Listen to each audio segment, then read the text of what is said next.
Hello दोस्तों, special add hub लेकर आया है course code B11F vocational training transition and job placement. तो सबसे पहले मैं चाहूँगी कि आप चैनल को सब्सक्राइब करें, लाइक करें और शेयर करें और बेल आइकॉन ज़रूर प्रेस करें ताकि आने वाले वीडियोस के नोटिफिकेशन आपको सबसे पहले मिले। तो आइए चलते हैं topic number 1.1 unit 1 fundamental and assessment of vocational rehabilitation, व्यावसायिक पुनर्वास की मूल बातें और मूल्यांकन। 1.1 definition, meaning and scope of vocational education, व्यावसायिक शिक्षा का की परीक्षा, अर्थ और क्षेत्र। Definition: vocational education is that form of education which prepares individual for a specific job or career through skill-based training. व्यावसायिक शिक्षा वह शिक्षा है जो किसी विशेष कार्य या व्यवसाय के लिए कौशल आधारित प्रशिक्षण के माध्यम से व्यक्ति को तैयार करती है। मीनिंग या अर्थ: It emphasizes hands-on training and practical knowledge instead of academic and theoretical study. यह शैक्षणिक या सैद्धांतिक अध्ययन के बजाय प्रायोगिक ज्ञान और अभ्यास पर पूरा जोर देती है। तो अब हम जानते हैं इसके स्कोप के बारे में। स्कोप है for school levers, drop outs and person with disabilities, दिव्यांगजन, विद्यालय छोड़ने वाले, अशिक्षित और दिव्यांगजनों के लिए। हेल्प्स इन गेनिंग एम्प्लॉयमेंट और बिकमिंग सेल्फ रिलायंट। तो जो स्कूल छोड़ जाते हैं बच्चे, अशिक्षित रह जाते हैं और जो दिव्यांगजन हैं उनके रोजगार पाने या आत्मनिर्भर बनने में सहायक है। Includes a variety of job sectors, technical, creative, service based etcetera. विभिन्न क्षेत्रों जैसे तकनीकी, सेवा, रचनात्मक आदि में अवसर।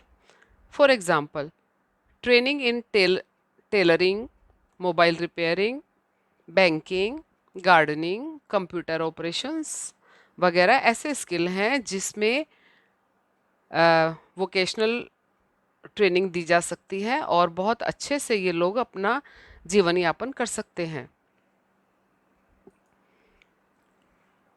1.2 legislation, policies, agencies, schemes, concession and benefit for PWD with respect to employment. दिव्यांगजन के रोजगार से संबंधित कानून, नीतियां, एजेंसियां, योजनाएं, रियायतें और लाभ। इसमें हम जानेंगे कि दिव्यांगजन के रोजगार से संबंधित कौन से कानून हैं, कौन सी पॉलिसियां हैं, क्योंकि ये लोग इनसे भी अनभिज्ञ हैं, जिसके लिए हमें इनको जागरूक करना होगा। Legislations: number 1, RPWD act 2016, right of person with disability act 2016, दिव्यांगजन अधिकार अधिनियम 2016 कहता है कि सरकारी नौकरियों में 4% आरक्षण का प्रावधान है। RCI act 1992, rehabilitation council of India act 1992, RCI act 1992 के अनुसार पुनर्वास पेशेवरों की शिक्षा और प्रशिक्षण को नियंत्रित करता है। अब आइए पॉलिसियां और नीतियां देखते हैं। NPPWD 2006, national policy for person with disability 2006, दिव्यांगजनों के लिए सामाजिक, शैक्षिक और आर्थिक सशक्तिकरण की दिशा में एक नीति। एजेंसीज: अब जानते हैं दोस्तों किस एजेंसीज के थ्रू ये पॉलिसी फैलाई जाती हैं, इनसे अवगत कराया जाता है। NIEPVD मतलब national institute for the empowerment of person with visual disabilities. दूसरा है NIEPMD, national institute for empowerment of person with multiple disability. तीसरा है RCI, rehabilitation council of India. फिर है NHFDC, national handicapped finance and development corporation. फिर है DDRC, district disability rehabilitation centres. NSDC national skill development corporation, तो ये एजेंसियां हैं जिनके माध्यम से ये लेजिस्लेशन और पॉलिसीज़ और स्कीम्स से लोगों को अवगत कराया जाता है और उन्हें सहायता दी जाती है। आइए स्कीम और योजनाएं आगे कंटिन्यू करते हैं। PMKVY प्रधानमंत्री कौशल विकास योजना, DDRS Deen Dayal disabled rehabilitation scheme, skill India mission राष्ट्रीय कौशल विकास योजना, सुगम्य भारत अभियान एक्सेसिबल इंडिया कैंपेन, ये सब स्कीम के अंडर आते हैं। इसमें प्रधानमंत्री कौशल विकास योजना में जो दिव्यांगजन हैं और जो एडल्ट हैं, अशिक्षित एडल्ट, उनको कौशल सिखाए जाते हैं, विभिन्न कौशल जैसे कि कंप्यूटर कोर्स या कोई अन्य कोर्स जिसमें हस्तकला दिखाई जा सकती है। कंसेशंस एंड बेनिफिट्स रियायतें और लाभ, income tax rebate under section 80U 80DD of income tax act, इन लोगों को इनकम टैक्स रिबेट भी दी जाती है। आयकर अधिनियम की धारा 80U 80DD के अंतर्गत छूट दी जाती है। Number 2, subsidised aids and appliances under ADIP scheme, assistance to disabled person with for purchase fitting of aids and appliances, subsidy दी जाती है उन्हें पर्सन विद डिसेबिलिटी को, ताकि वो अपने एड्स वगैरह ले सकें। Free training and placement assistance through government centres, सरकार द्वारा निशुल्क प्रशिक्षण एवं नौकरी में सहायता दी जाती है। तो आइए अब हम चलते हैं अपने नेक्स्ट टॉपिक पर 1.3 approaches and models of vocational training. अब हम जानते हैं कि कैसे हम हमारा दृष्टिकोण और हमने क्या क्या मॉडल प्रस्तुत किए हैं व्यावसायिक प्रशिक्षण को लेकर।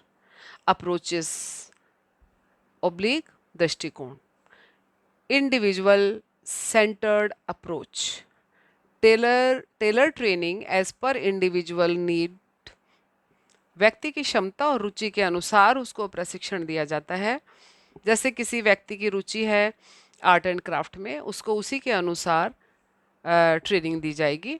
Community based approach, use of local resources and jobs, और जो लोकल रिसोर्सेज हैं उनके अनुसार जॉब में सहायता की जाएगी। स्थानीय आवश्यकताओं और संसाधनों के अनुसार प्रशिक्षण, जैसे कि अपने गांव देहात में लोग खेती बाड़ी और पशुपालन में बिना सीखे ही काफ़ी कुछ जानकारी रखते हैं, तो उनको उसी के अनुसार रिसोर्सेज दिए जाएं, ट्रेनिंग दी जाए ताकि वो उसमें आगे सक्सेस हों। Family involve approach, including family members and decision making, तो डिसीजन मेकिंग में फैमिली मेंबर्स को इंक्लूड किया जाएगा क्योंकि वो उन्हें ज़्यादा अच्छे से जानते हैं कि ये कौन सा काम बेहतर कर सकता है।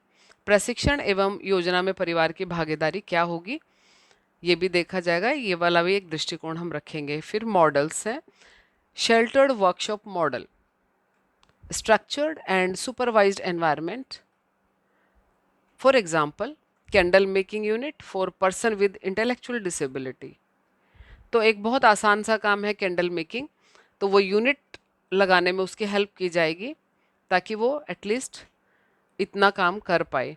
Supported employment model, training with help of job coach, example bakery training with supervision. फिर थोड़ा सा एडवांस है, उससे उसे सपोर्ट किया जाए एम्प्लॉयमेंट के लिए, जैसे कोई बेकरी का काम करने के लिए ट्रेनिंग दी जाए और अंडर सुपरविजन हो वो। Open employment model, regular employment without special support. अब ओपन एम्प्लॉयमेंट में सपोर्ट की ज़रूरत नहीं है, for example retail worker in a super market, तो रिटेल का काम करें। सेल्फ एम्प्लॉयमेंट मॉडल है एक, एंटरप्रेन्योर्स एक्टिविटी एट होम और लोकल लेवल, कोई ऐसी एक्टिविटी जिसमें कि वो अपने खुद का काम कर सकता है, जैसे एग्जांपल कि टेलरिंग शॉप खोल ली जो कि वो अपने घर से ही रन कर सकता है, और आजकल कंप्यूटर से भी वर्क फ्रॉम होम का है, तो वो भी किया जा सकता है सेल्फ एम्प्लॉयमेंट के तहत। आइए 1.4 assessment evaluation of generic skill and specific job skills using various tools. सामान्य और विशिष्ट नौकरी कौशल का मूल्यांकन। अब हम मूल्यांकन पे जाएंगे। जैसे कि जेनेरिक स्किल, सामान्य कौशल में टाइम मैनेजमेंट। क्या स्किल होने चाहिए एक काम करने के लिए? तो टाइम मैनेजमेंट आना चाहिए, यानी समय प्रबंधन। कम्युनिकेशन, संचार कौशल होना चाहिए, कम्युनिकेट कर पाए अच्छे से। हाइजीन एंड ग्रूमिंग, स्वच्छता और साज सज्जा और हाइजीन का भी ध्यान रखा जाएगा। टीम वर्क एंड बिहेवियर, उसके अंदर टीम के साथ काम करने की भावना होनी चाहिए और व्यवहार कुशल होना चाहिए। ये जेनेरिक स्किल्स हैं जो कि बहुत सारे ऐसे टूल्स हैं जिसमें कि हमें नौकरी के लिए चाहिए। फिर है स्पेसिफिक जॉब स्किल्स, विशिष्ट नौकरी कौशल, जैसे कि टेलरिंग। टेलरिंग में आएगा मेजरिंग। टेलरिंग करने से पहले उसको मेजरमेंट आना चाहिए, कितना इंच का इंच कैसे नापते हैं, सेंटीमीटर क्या होता है, मीटर स्केल क्या होता है। तो मेजरिंग, कटिंग और स्टिचिंग। गार्डनिंग के लिए डिगिंग, वाटरिंग, वीडिंग, इसकी पूरी नॉलेज होनी चाहिए कि कैसे खुदाई करनी है, पानी कितना देना है, सिंचाई कैसे करनी है, पेस्टिसाइड्स कैसे हटाने हैं। और हॉस्पिटैलिटी में cleaning, serving, greeting the customers. अब ये होटल इंडस्ट्री में क्लीनिंग का ध्यान रखा जाए और सर्व करना है। जो भी हॉस्पिटैलिटी सेक्टर में तुम्हारे पास जो भी आता है उसको ग्रीट किया जाए सबसे पहले कस्टमर को, मतलब कस्टमर केयर करनी है। फिर है असेसमेंट टूल्स, मूल्यांकन के उपकरण क्या हैं? वैप्स, मतलब vocational assessment protocol for students. फिर है डैट, डिफरेंशियल एप्टीट्यूड टेस्ट। तो ये टेस्ट के माध्यम से भी इनको असेस किया जा सकता है। इंटरेस्ट इन्वेंट्री, यानी कि व्यक्ति की रुचियों का विश्लेषण किया जाए, उसके लिए इंटरेस्ट इन्वेंट्री टूल इस्तेमाल किया जाएगा। वर्क सैंपल मेथड, वास्तविक कार्य का अभ्यास मूल्यांकन। तो कोई सैंपल के लिए उनको दे देंगे कि ये वाला करके दिखाओ, और फिर उसका मूल्यांकन किया जाएगा कितना अच्छे से किया है। Rubrics and observation checklist, skill के लिए अंकन प्रणाली है कि चेकलिस्ट और ऑब्जर्वेशन करके पता लगाएंगे कि उसको कितना एक्सपर्ट है और क्या क्या सहायता की ज़रूरत है। अब आइए नेक्स्ट करते हैं 1.5 approaches and principles of vocational assessment. तो व्यावसायिक मूल्यांकन के दृष्टिकोण और सिद्धांत क्या हैं? सबसे पहला अप्रोच या दृष्टिकोण। दृष्टिकोण कैसा होना चाहिए वोकेशनल असेसमेंट के लिए? नंबर 1, इकोलॉजिकल अप्रोच हो, व्यक्ति के पर्यावरण और सामाजिक परिवेश को ध्यान में रखते हुए।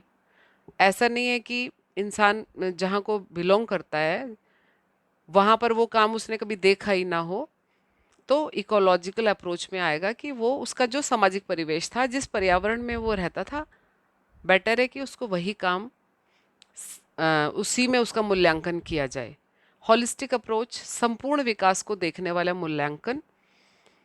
होलिस्टिक मतलब पूरा विकास उसका देखा जाए, उससे मूल्यांकन किया जाए। फंक्शनल अप्रोच, व्यक्ति की वास्तविक काम करने की क्षमता का मूल्यांकन, कि वो वास्तविक की फंक्शनल मतलब कि काम कितना कर सकता है वो। मल्टी डिसिप्लिनरी अप्रोच, विभिन्न विशेषज्ञों द्वारा संयुक्त मूल्यांकन। इसमें बहुत सारे विशेषज्ञ आएंगे और सब अपना मूल्यांकन करेंगे। कोई उसकी भाषा स्किल पे जाएगा, कोई एक्शन पे, फंक्शनल अप्रोच देखेगा। तो उसका टोटल जो है हर डिसिप्लिन में उसका मूल्यांकन किया जाएगा। उसके प्रिंसिपल्स क्या हैं? सिद्धांत, इंडिविजुअलाइजेशन, हर व्यक्ति के लिए व्यक्तिगत योजना होगी। वैलिडिटी एंड रिलायबिलिटी, मूल्यांकन के परिणामों की सच्चाई और दोहराव,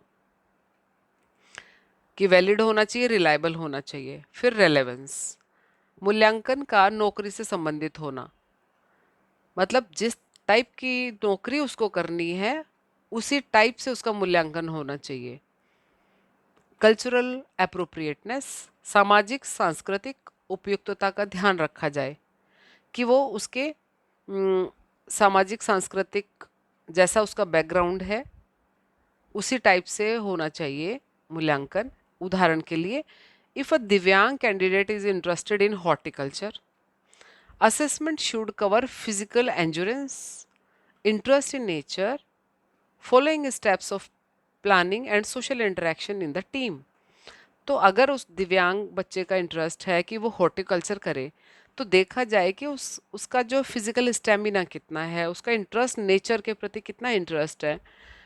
ये जो स्टेप्स हैं और प्लांटिंग के और हाँ, सोशली इंटरेक्शन भी यहाँ होना चाहिए उसका, क्योंकि दूसरों से भी सहायता लेनी है, तो सहायता लेनी भी आनी चाहिए। जैसे कोई दिव्यांग विद्यार्थी बागवानी में रुचि रखता है, तो उसका मूल्यांकन उसके शारीरिक सहन शक्ति, पौधारोपण प्रक्रिया की समझ और टीम कार्य के व्यवहार और आधार पर किया जाना चाहिए।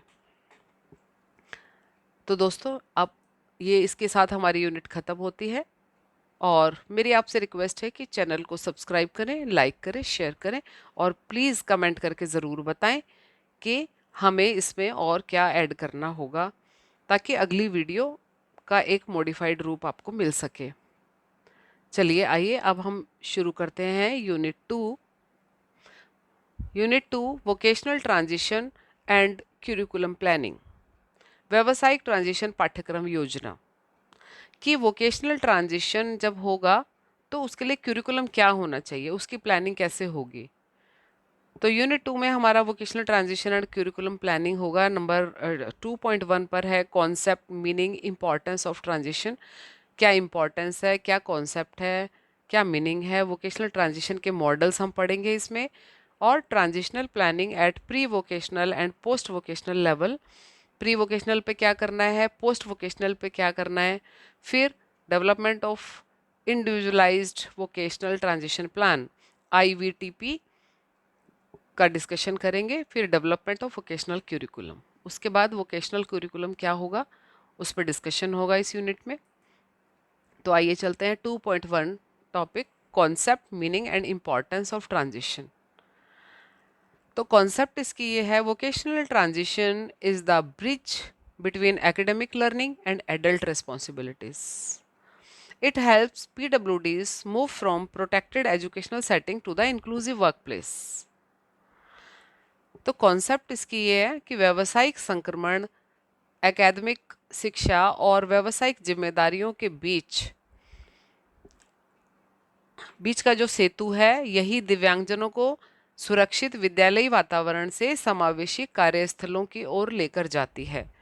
जैसे कि PWD बच्चा जहाँ भी विद्यालय में पढ़ा है, जो उसने सीखा है, अब उसको सोसाइटी में जाके करना है, पब्लिक प्लेस पे करना है, वर्क प्लेस पे करना है। तो वो कैसे एक उसको सेटिंग ऐसी दी जाए इंक्लूसिव वर्क प्लेस की, ताकि लोग भी उसको समझ सकें और वो भी लोगों को अपना सके।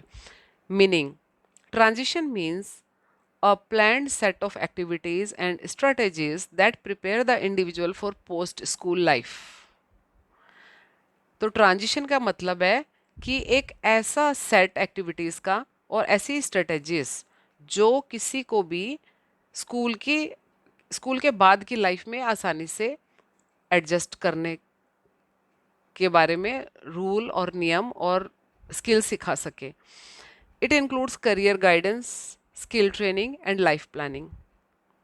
इसमें उसकी करियर की गाइडेंस होगी, उसके स्किल की ट्रेनिंग होगी कि क्या स्किल वो सीखेगा, और उसकी लाइफ की क्या प्लानिंग चलेगी। संक्रमण का अर्थ है एक योजनाबद्ध गतिविधियों और रणनीतियों का समूह जो व्यक्ति को विद्यालय के बाद के जीवन के लिए तैयार करता है। इसमें करियर मार्गदर्शन, कौशल प्रशिक्षण और जीवन योजना शामिल होती है। अब जानते हैं कि इसकी इम्पोर्टेंस क्या है, इसका महत्व क्या है, क्यों ट्रांजिशन के लिए हमें क्यूरिकुलम बनाना पड़ रहा है और जानना पड़ रहा है। ये कि it reduces the dependency on family and institutions. ये PWDs को इंडिपेंडेंट बनाएगा, तो डिपेंडेंसी को कम करता है फैमिली पर और इंस्टीट्यूशंस पर। Builds job readiness for the soft skills, और बच्चों को, PWD बच्चों को ऐसा मतलब कि ऐसे सॉफ्ट स्किल सिखाता है कि वो जॉब के लिए रेडी रहें। Ensure self sufficiency and community participation.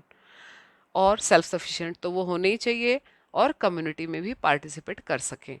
Enhances self worth and identity in the society. इसकी इम्पोर्टेंस ये है कि वो अपना सेल्फ वर्थ उसको बढ़ा सकें, अपनी वैल्यू को बढ़ा सकें और अपनी आइडेंटिटी, समाज में उनकी भी कोई आइडेंटिटी हो ऐसा बना सकें। For example, a child with down syndrome learns baking in school and later starts his own home bakery. Down syndrome का एक बच्चा है, एक छात्र जो स्कूल में मोबाइल की मरम्मत सीखता है, वह मार्केट में एक दुकान में काम कर सकता है। या फिर वो अगर स्कूल में कोई कुछ बनाना सीखता है या घर पर कुछ बनाना सीखता है तो वो बाद में उस प्रोफेशन को आगे ले जा सकता है, अपने इंटरेस्ट को प्रोफेशन में चेंज कर सकता है। आइए 2.2 वोकेशनल ट्रांजिशन मॉडल। तो इसमें हम 4 मॉडल जानेंगे। मॉडल 1 3 फेज मॉडल, 3 चरण का मॉडल है ये। इसमें पहला होगा प्रिपरेशन फेज, तैयारी का चरण, शुरुआती मूल्यांकन, रुचि सर्वेक्षण, पूर्व प्रशिक्षण गतिविधियां। तो इसमें प्रिपेयर करेंगे, उसका शुरुआती मूल्यांकन करेंगे, उसकी रुचियां देखेंगे और फिर थोड़ा पहले से स्किल उसको सिखाएंगे। एप्लीकेशन फेज, अनुप्रयोग चरण में इंटर्नशिप उसको मिलेगी, अप्रेंटिसशिप कार्य का अनुभव दिया जाएगा। तीसरा है फॉलो अप फेज, इसमें सतत समर्थन, करियर मार्गदर्शन, नौकरी पे निगरानी। इसमें उसका समर्थन किया जाएगा, जो वो कर रहा है उसमें सपोर्ट किया जाएगा, करियर का मार्गदर्शन कि कहाँ जाना है, किससे मिलना है, आपको ये इस टाइप की जॉब कहाँ मिलेंगी। और फिर जब वो नौकरी पे चला जाता है तो नौकरी पर भी उसकी निगरानी रखी जाएगी कि कहाँ गलतियाँ कर रहा है, कैसे उसमें सुधार किया जाए। मॉडल 2 कोलैबोरेटिव मॉडल, सहयोगात्मक मॉडल है ये। इसमें सहयोग चाहिए होगा किसका? परिवार, स्कूल, व्यावसायिक प्रशिक्षण और नियोक्ताओं का सम्मिलित प्रयास।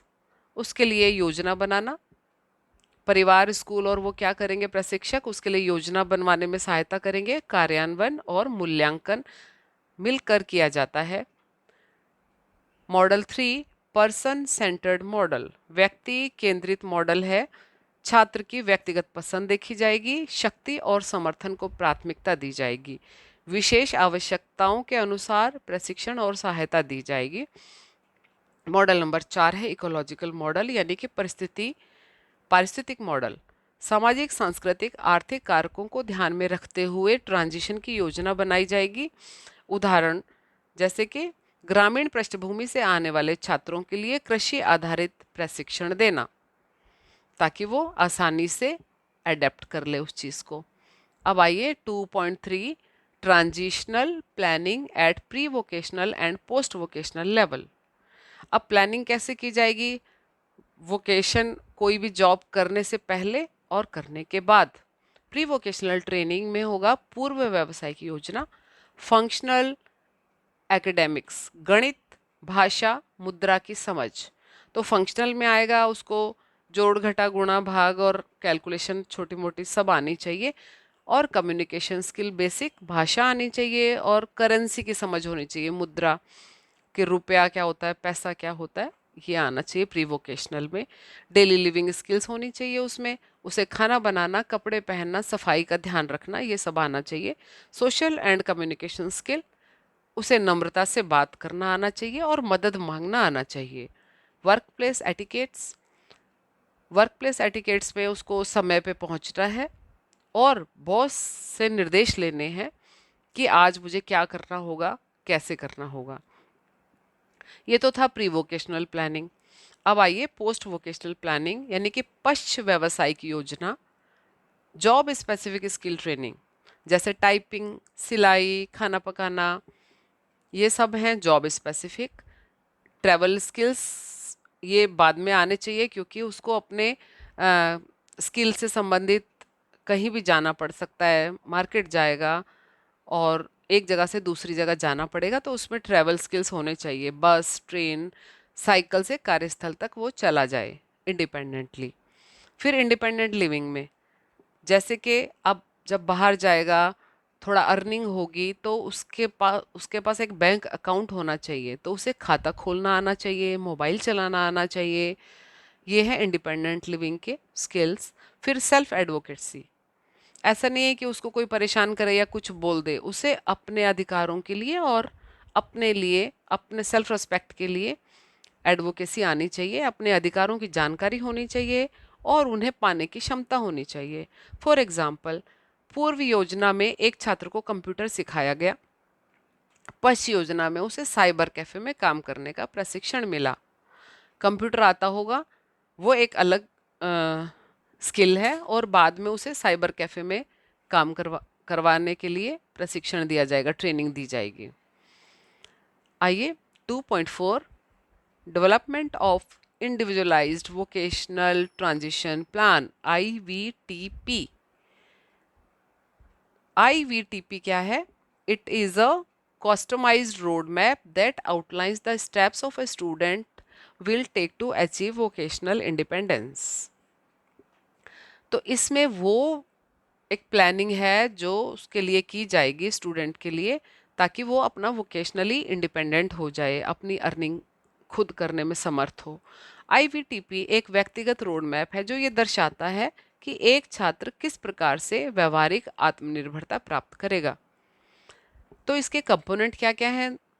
कंपोनेंट ऑफ IVTP है, number 1, students interest and strength. उसका इंटरेस्ट किस में है, उसकी स्ट्रेंथ क्या है, उसकी रुचियां और क्षमताएं। Number 2, short and long term goals. उसके गोल्स क्या हैं, ये भी एक घटक में आएगा इसमें, शॉर्ट टर्म और long term goals. Support system and stakeholders. उसका सपोर्ट सिस्टम क्या है, और स्टेक होल्डर्स मतलब उससे रिलेटेड जो भी उसके हेल्पर होंगे या सपोर्टर होंगे या जिनसे उसे काम लेना है, वो कंपोनेंट्स नोट किए जाएंगे। Action plan with timelines. कार्य योजना और समय सीमा। कार्य योजना बनाई जाएगी और उसकी समय सीमा तय की जाएगी। Monitoring and evaluation strategies. उस पर निगरानी रखी जाएगी, मूल्यांकन रणनीति बनाई जाएगी। फॉर एग्जाम्पल, जैसे कि नाम है आलिया, ऑटिज्म स्पेक्ट्रम डिसऑर्डर है, उसको ASD का बच्चा है, इंटरेस्ट है उसका ग्राफिक डिजाइनिंग।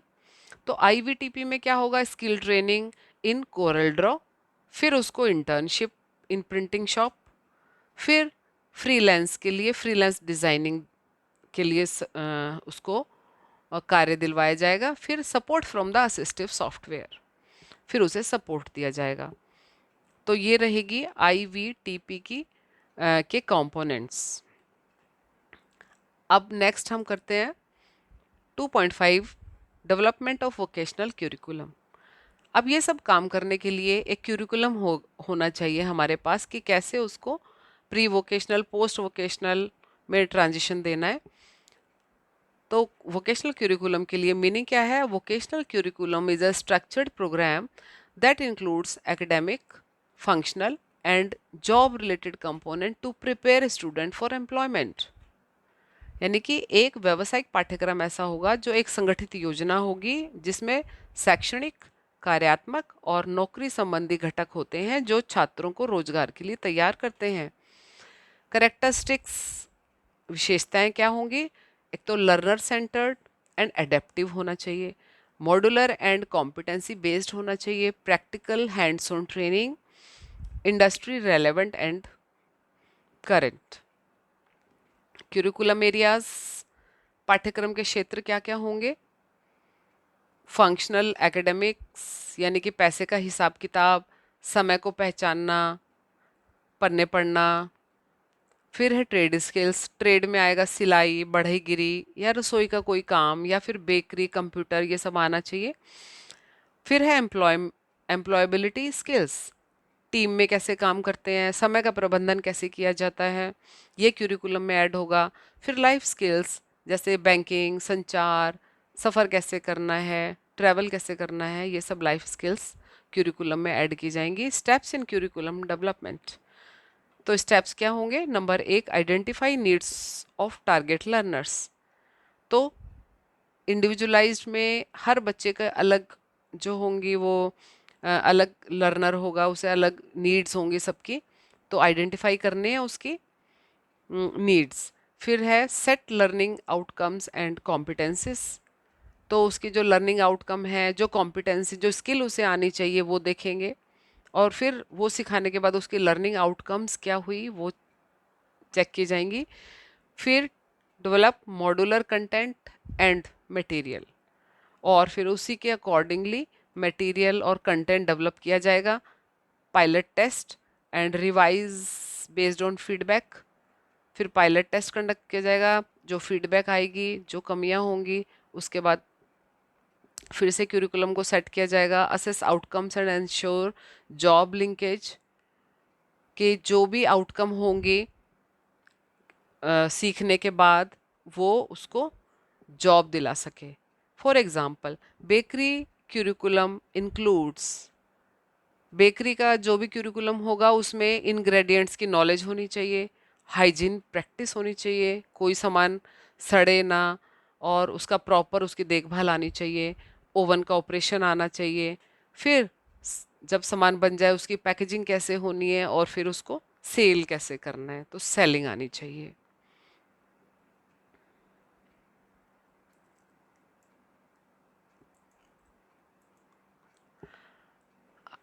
तो अब हमारा यूनिट 2 खत्म होता है। और conclusion, a successive vocational transition and curriculum framework helps prepare PWDs for meaningful employment and social participation.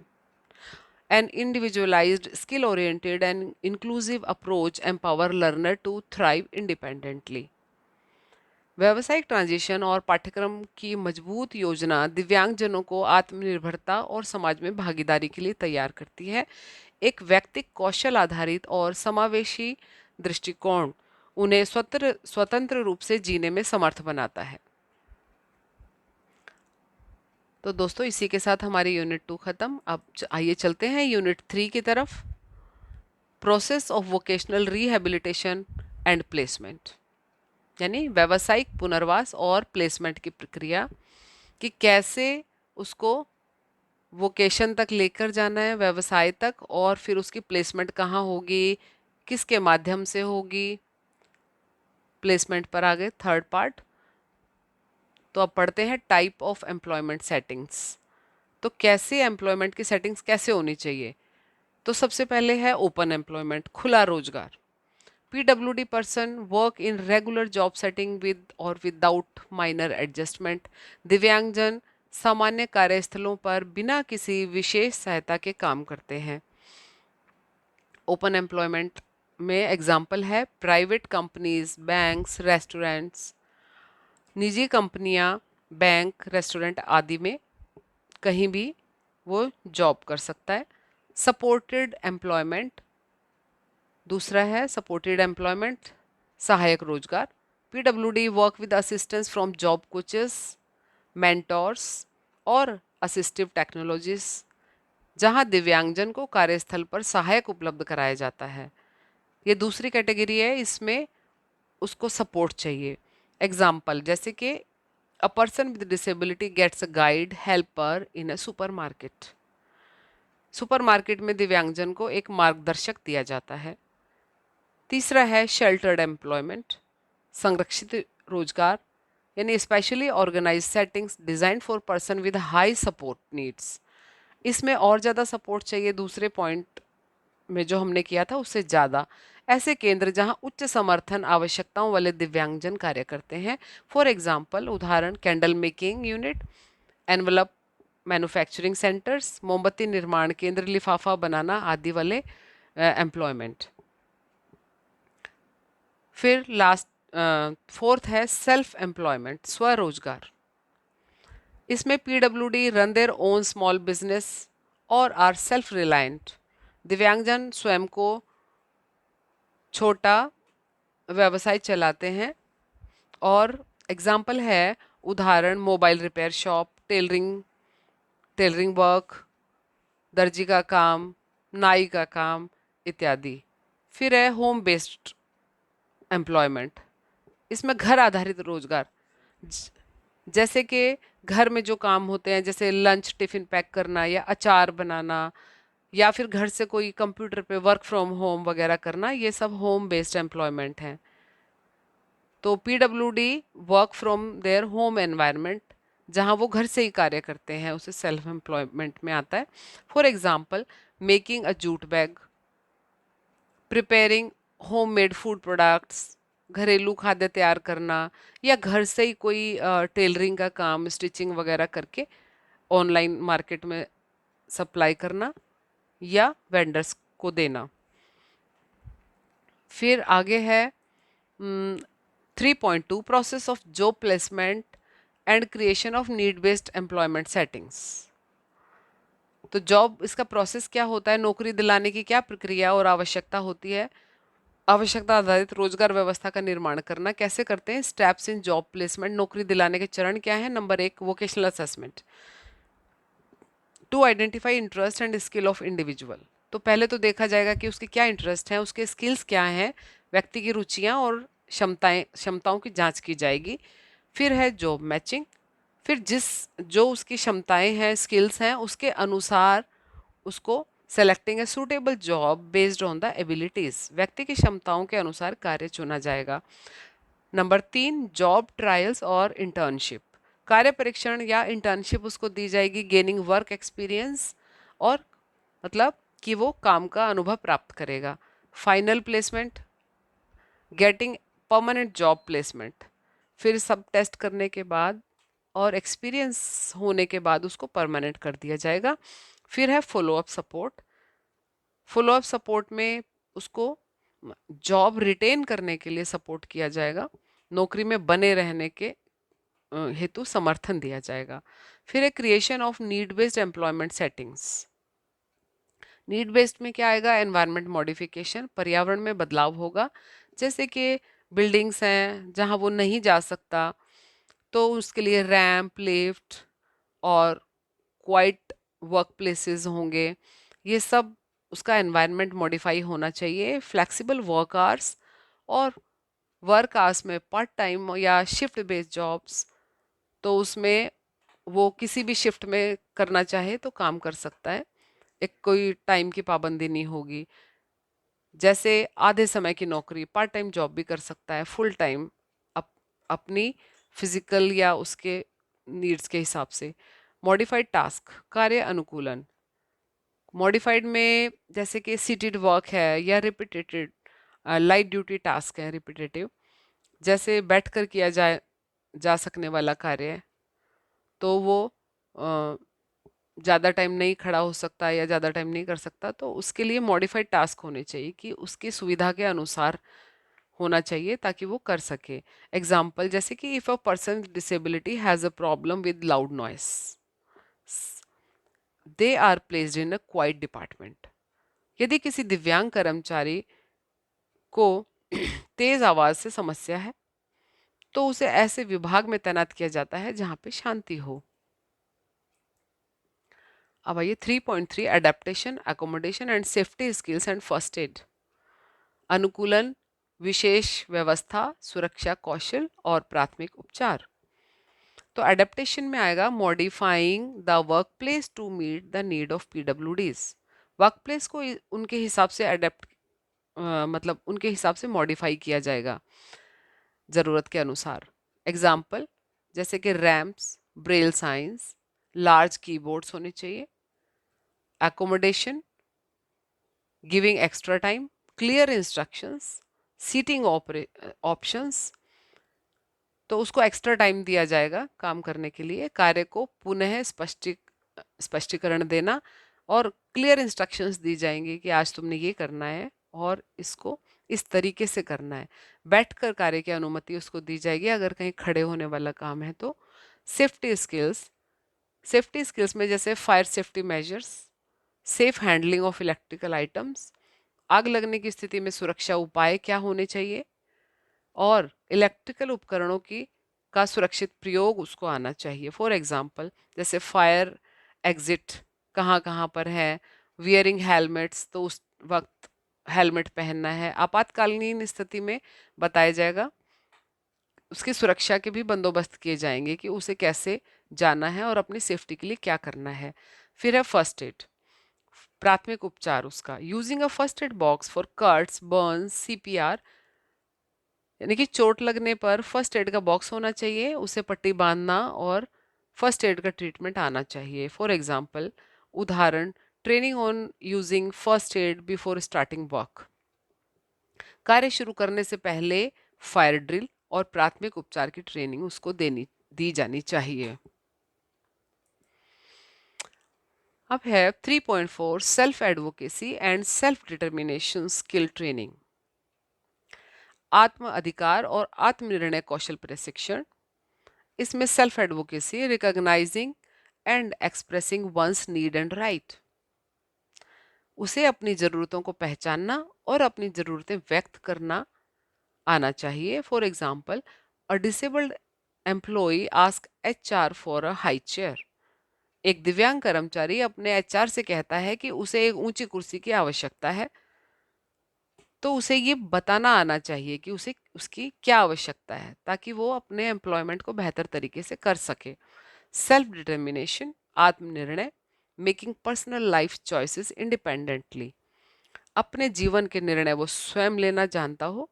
Example है, चूजिंग देयर ओन करियर और द वर्क प्लेस, अपना करियर वो खुद चूज करे और वर्क प्लेस कैसा हो इसका निर्धारण वो स्वयं करे, उसका चयन खुद करे। फिर है skill included discipline, decision making, self awareness, goal setting, यानी कि उसे ये सब आना चाहिए, कैसे निर्णय लेना है, आत्म मूल्यांकन क्या है, लक्ष्य निर्धारण क्या है, ट्रेनिंग स्ट्रेटजीज क्या होनी चाहिए, role play, group discussion, life, real life situations. तो इससे क्या होगा, उसकी स्किल्स अच्छी होंगी, उसे रोल प्ले करना आना चाहिए, सामूहिक चर्चा में भाग लेना आना चाहिए और कार्यस्थल की झलकियां भी उसको दिखानी चाहिए। जैसे कोई कंपनी है तो पूरी कंपनी में उसको घुमा के बताना चाहिए कि ये ऐसे काम होता है, इस तरीके से हम कंपनी का काम एंड प्रोडक्ट तक पहुंचाते हैं, वगैरह वगैरह। तो अब आइए 3.5 equal opportunities and attitudes towards person with disability, दिव्यांगजनों के प्रति समान अवसर का दृष्टिकोण। इक्वल अपॉर्चुनिटीज यानी कि समान अवसर दिव्यांगजनों को दिए गए हैं। रिजर्वेशन इन jobs under RPWD act 2016 4%, RPWD अधिनियम 2016 के अंतर्गत नौकरी में 4% आरक्षण दिया गया है। स्किल डेवलपमेंट स्कीम्स चलाई गई हैं दिव्यांगजनों के लिए। पीएम दक्ष, कौशल विकास की योजनाएं, स्किल इंडिया, दक्ष, पीएम दक्ष योजनाएं हैं जिससे कि वो अपने स्किल्स में डेवलपमेंट कर सकते हैं, कुछ सीखना चाहें तो सीख सकते हैं। इंक्लूसिव प्रैक्टिसेस, उनको अब पहले की तरह अलग थलग नहीं किया जाएगा, उसके लिए एक्सेसिबल वर्क प्लेसेस होंगे, वो आराम से जा सकता है।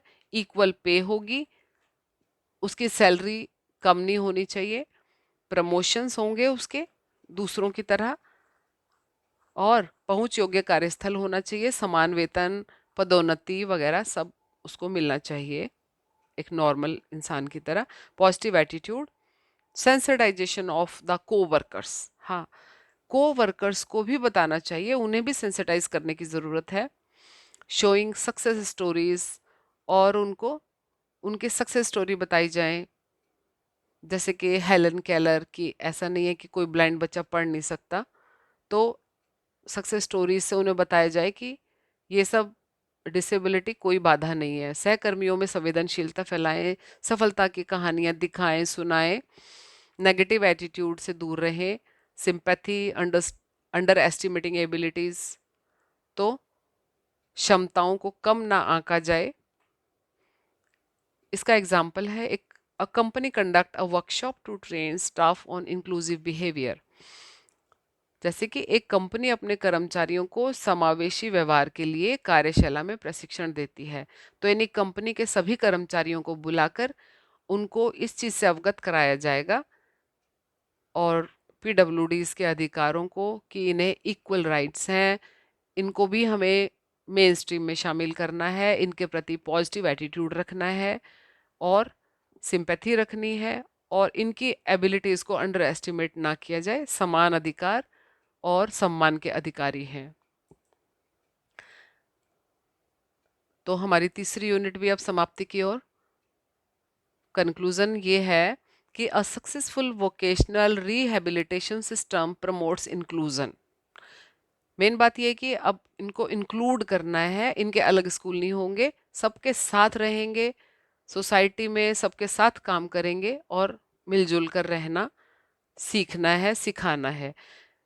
Inclusion, independence, and dignity of persons with disability by ensuring appropriate placement, support, and skill development. तो यानी कि सफल व्यावसायिक पुनर्वास प्रणाली दिव्यांगजनों को समावेशन, आत्मनिर्भरता और गरिमा के साथ जीने में समर्थ बनाती है जब उन्हें उपयुक्त नौकरी, सहयोग और कौशल विकास का अवसर मिलता है। तो यानी कि उनको हम सहयोग करें, उन्हें इंडिपेंडेंट बनाएं, आत्मनिर्भर बनाएं, नौकरी दिलवाएं, उनका कौशल का विकास करें, तो वो भी अ, तभी उनका समावेशन समाज में हो सकेगा और वो भी मेन स्ट्रीम में शामिल हो सकेंगे। धन्यवाद। और अब आखिर में फिर से मैं ये कहूँगी कि स्पेशल एड हब को सब्सक्राइब करें, लाइक करें एंड थैंक्स फॉर वॉचिंग। नए और कमेंट ज़रूर करना, क्योंकि कमेंट में इससे हमें पता चलेगा कि आपको कितना पसंद आया। अगर कोई मॉडिफिकेशन चाहते हैं तो वो भी प्लीज़ शामिल करें। किसी और टॉपिक पर भी कोई वीडियो आपको चाहिए तो भी कमेंट बॉक्स में ज़रूर लिखें। धन्यवाद।